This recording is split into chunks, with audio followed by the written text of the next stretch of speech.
Acts 14. Now at Iconium they entered together into the Jewish synagogue, and spoke in such a way that a great number of both Jews and Greeks believed.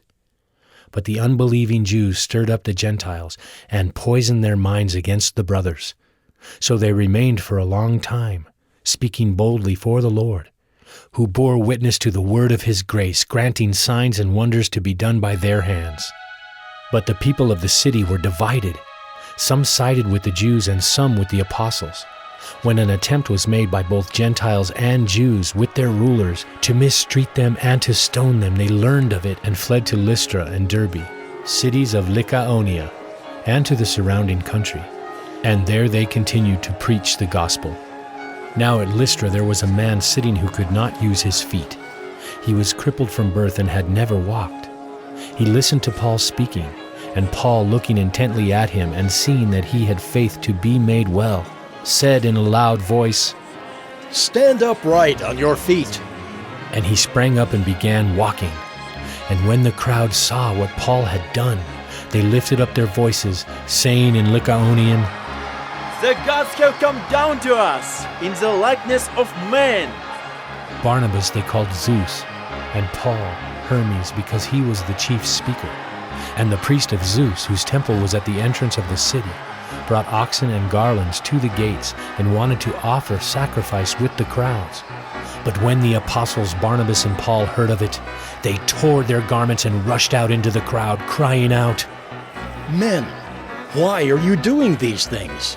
We also are men of like nature with you, and we bring you good news that you should turn from these vain things to a living God, who made the heaven and the earth and the sea and all that is in them. In past generations he allowed all the nations to walk in their own ways. Yet he did not leave himself without witness, for he did good by giving you rains from heaven and fruitful seasons, satisfying your hearts with food and gladness." Even with these words they scarcely restrained the people from offering sacrifice to them. But Jews came from Antioch and Iconium, and having persuaded the crowds, they stoned Paul and dragged him out of the city, supposing that he was dead. But when the disciples gathered about him, he rose up and entered the city, and on the next day he went on with Barnabas to Derbe. When they had preached the gospel to that city and had made many disciples, they returned to Lystra and to Iconium and to Antioch, strengthening the souls of the disciples, encouraging them to continue in the faith, and saying that through many tribulations we must enter the kingdom of God. And when they had appointed elders for them in every church, with prayer and fasting they committed them to the Lord in whom they had believed. Then they passed through Pisidia and came to Pamphylia.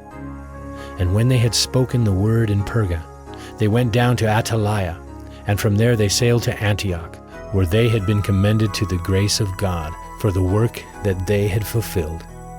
And when they arrived and gathered the church together, they declared all that God had done with them, and how he had opened a door of faith to the Gentiles. And they remained no little time with the disciples.